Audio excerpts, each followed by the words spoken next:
There's a certain kind of exhaustion that doesn't come from doing too much. It comes from thinking too much.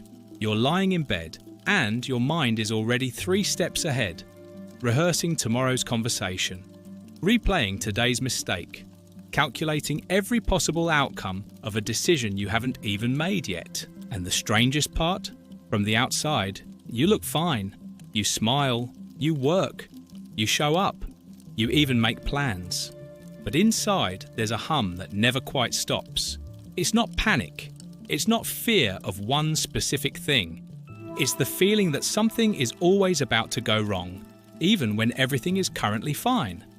People often assume that anxiety means you're weak, or that you overthink because you lack confidence. But that's rarely the full truth. Sometimes it's the opposite. Sometimes the people who live with anxiety are the most prepared, the most conscientious, the most deeply aware of everything happening around them. Their minds aren't broken, they're hypervigilant. Psychologists have found something fascinating. The brain doesn't actually distinguish between a real threat and an imagined one. When you mentally rehearse a conversation going wrong, your body responds as if it's happening right now. Your heart rate increases. Cortisol floods your system. Your breathing shallows. Not because you're fragile, because your brain is trying to protect you. What if anxiety isn't weakness? What if it's a survival mechanism that's working overtime? When you live with anxiety, something happens that most people don't see. You become fluent in reading rooms. You notice when someone's tone shifts, even slightly, when their smile doesn't reach their eyes, when the pause before they answer lasts a fraction too long. Your brain is constantly scanning for danger, for rejection, for the moment when things might fall apart. And here's the thing. You're not imagining it. Your body knows before your mind does. There's a tightness in your chest when you walk into a crowded room. A knot in your stomach before you send that text. A heaviness that settles over you when you think about the future. It feels like living in 2 realities. The one where you're fine, and the one where you're constantly bracing for impact. This doesn't happen overnight. Usually it starts small. A parent who was unpredictable. A classroom where you learned that mistakes had consequences. A friendship where you said the wrong thing once and everything changed. Maybe you were the kid who got yelled at for crying, or praised for being mature, responsible, always 1 step ahead. Maybe you learned early that safety meant anticipating problems before they arrived. So you started planning, preparing, running through scenarios in your mind like a rehearsal you could never quite finish. Over time, this buries itself deep inside your nervous system. Your brain learns a lesson. The world is safer when you're ready for everything. And even now, in adulthood, when there's no immediate danger, your mind still runs the same program, because it's trying to keep you safe. Here's what neuroscientists discovered. The amygdala, the part of your brain responsible for detecting threat, doesn't care if the danger is real or imagined. It reacts the same way. Dr. Joseph Ledoux at New York University found that the amygdala processes fear faster than the rational brain can evaluate whether the fear makes sense. This means your body is already responding before you've had time to think. But here's what matters more than evolution. Your brain learned these patterns. When you grew up in an environment where you had to stay alert, where emotions were unpredictable, where mistakes had consequences, your nervous system adapted. It wasn't preparing you for some ancient wilderness. It was preparing you for the actual threats in your actual world. The unpredictable parent, the critical teacher, the friendship that ended without warning. And it worked. You survived. The problem isn't that your brain is broken or outdated. The problem is that it's still running a program designed for a world you no longer live in.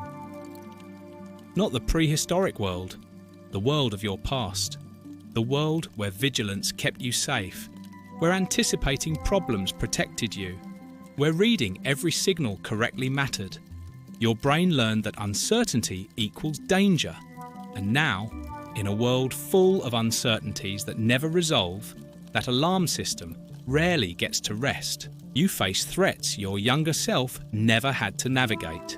Ambiguous text messages, performance reviews, social media where every post could be judged, financial pressures with no clear solution. These aren't imaginary threats, they're real. But your brain treats them with the same full-body alarm it would give to immediate physical danger. Not because it's malfunctioning, because it learned that the cost of getting things wrong is too high. We live in a world that punishes uncertainty. You have to make decisions with incomplete information, navigate relationships through screens, perform constantly under invisible observation. Modern society tells us that anxiety is a personal failing, that calm people are simply stronger, more disciplined, better at managing their thoughts. But that's not true. You're not anxious because you're weak. You're anxious because you're aware. You see the complexity, the nuance, the 100 ways something could go wrong that other people never even consider. And that awareness, that depth of perception, comes at a cost. There's a particular kind of loneliness that comes with anxiety. People tell you to relax, to stop overthinking, to just let it go, as if you haven't tried, as if you chose to lie awake replaying a conversation from 3 years ago. Behind every calm exterior is a mind that never stops working. You're not overreacting. You're processing layers most people never see. Not paranoia, pattern recognition, not weakness, hyper-awareness, not overthinking, survival. Here's what changes when you stop treating anxiety like a character flaw. When you stop asking, "What's wrong with me?" and start asking, "What was I protecting myself from?" The first question makes you defective. The second makes you human. Maybe you weren't broken. Maybe you were adapting to circumstances that required constant vigilance. And adaptation isn't failure. It's intelligence. There's something that shifts when you realise your anxiety served a purpose once. It kept you safe when the world felt unpredictable. It helped you anticipate problems before they arrived. It made you careful when carelessness had consequences. The system worked. But here's what most people don't realise. The brain that learned to protect you this way can also learn to protect you differently. Because the same awareness that exhausts you is the same awareness that can set you free. When you know your patterns, you can choose differently. When you recognise the alarm going off in your chest isn't about the present moment, you can ask a simple question. Am I in danger right now, or is this an old fear? That question creates space. Not to fight the anxiety, not to fix yourself, to choose what happens next. Maybe healing doesn't mean the anxious thoughts disappear. Maybe it means you stop believing every thought that crosses your mind. When your brain says, "They think you're stupid," you can answer softly, "That's a thought, not a truth." When it whispers, "Something terrible is coming," you can respond, "Maybe," or "Maybe I'm safe right now." This isn't pretending, it's discernment. It's learning to separate the alarm from the actual fire. And here's what happens when you practice this, even imperfectly. The space between the thought and your reaction starts to widen. Not every anxious thought requires action. Not every worry demands a solution. Some thoughts are just weather passing through. You can notice them without letting them dictate your next move. People who live with anxiety often become the most compassionate listeners, because they know what it feels like to be scared of things other people dismiss. They make exceptional friends, thoughtful partners, the kind of people who remember small details and check in when others forget. The trait that exhausts you is the same trait that makes you deeply human. Your sensitivity isn't something to fix, it's something to channel. What if the goal isn't to stop being anxious? What if the goal is to stop letting anxiety make all your decisions? You can feel nervous about the presentation and still give it. You can worry about the conversation and still show up honestly. You can carry the hum of uncertainty and still move forward, because courage isn't the absence of fear, it's action in the presence of it. And you've been doing that your whole life, even if no one named it as strength. But here's something important to understand. Sometimes awareness alone isn't enough. Not because you're doing it wrong, not because you're not trying hard enough, but because some nervous systems need more than insight. They need support. Maybe you've been living with this for years. Maybe it's costing you sleep more nights than not. Maybe it's keeping you from opportunities you deserve, from relationships you want, from the life you're trying to build. Maybe you've tried everything you know how to try, and the hum still won't quiet. If that's you, there's something you should know. Asking for help isn't admitting defeat. It's recognizing what you're carrying is too heavy to carry alone. Therapists who work with anxiety aren't there to fix you. They're there to teach your nervous system what your mind already suspects. That you're safe now, that the old programs can be rewritten, that there are tools beyond awareness that can create real relief. Research from Stanford University shows that therapy, especially approaches like cognitive behavioral therapy, actually changes brain patterns in people with anxiety, not by forcing positive thinking, by creating new neural pathways that offer your brain alternative responses to perceived threat. Sometimes understanding why you feel anxious is the first step. And sometimes the next step is finding someone trained to help you feel different. There's no shame in needing more than a YouTube video. There's no weakness in recognizing that professional support might be what shifts this from survival to actual ease. Because you deserve more than just understanding your anxiety. You deserve relief from it. Maybe you've been telling yourself you'll handle it on your own, that asking for help means you've failed. But what if it's the opposite? What if seeking support is the bravest thing you could do? What if it's the difference between managing symptoms and actually healing? Not everyone needs therapy. Some people find their way through with time, with insight, with the slow work of rewiring their responses.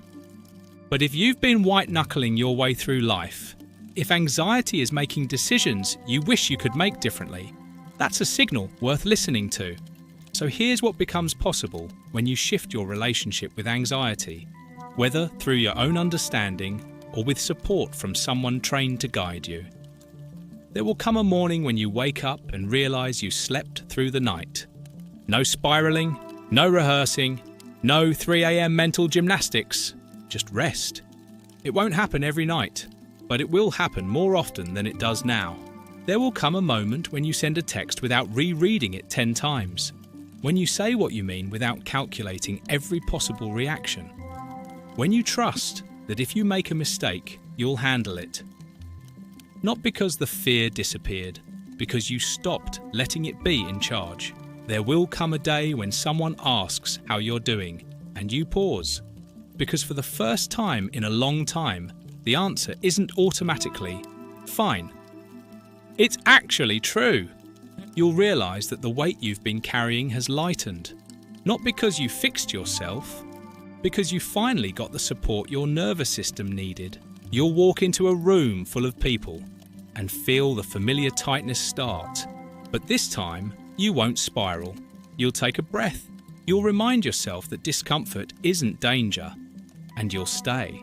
Not because you're suddenly fearless, because you've learned that you can feel afraid and still be okay.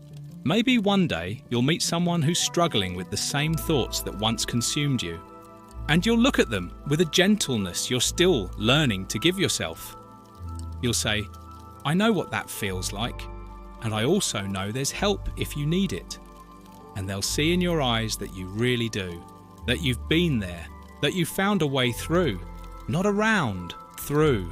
This is what freedom looks like for people who live with anxiety.